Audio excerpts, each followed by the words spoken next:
अमरावतीत समृद्धी महामार्गावर खड्डा पडल्याचं निदर्शनास आता येत आहे।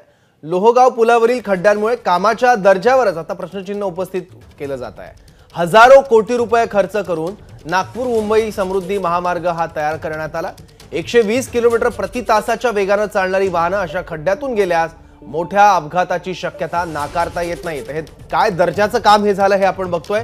किती मोठा खड्डा तिथे पडलाय, त्यामुळे महामार्गाच्या कामाच्या दर्जावर प्रश्नचिन्ह उपस्थित केलं जात आहे।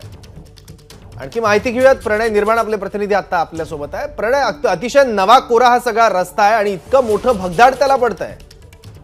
नक्की सौरभ, हा मार्ग सुरू होऊन जेमतेम 1 वर्षच पूर्ण झालेलं आहे आणि तू म्हटलं तसं 120 किलोमीटर प्रति तासाच्या वेगाने वाहनं या समृद्धी महामार्गावरून चालतात।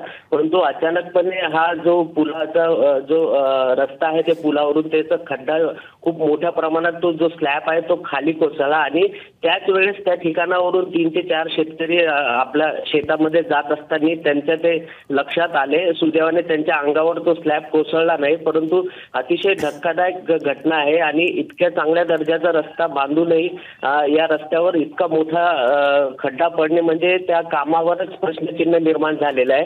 हजारो कोटी रुपये खर्च करून हा रस्ता बांधण्यात आलेला आहे, परंतु अशा कामाच्या दर्जावरच आता प्रश्नचिन्ह निर्माण झालेले आहे। काल त्या ठिकाणी 156 जे नंबर आहे ते 156 या ठिकाणी तो जीव घेणा खड्डा पडलेला आहे, चॅनल नंबर।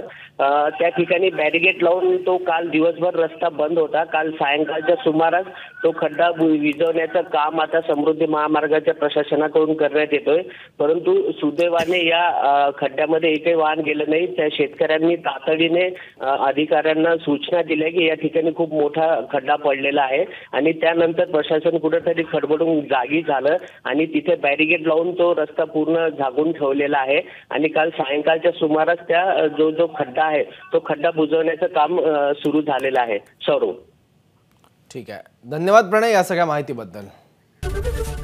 एबीपी माझा, उघडा डोळे बघा नीट।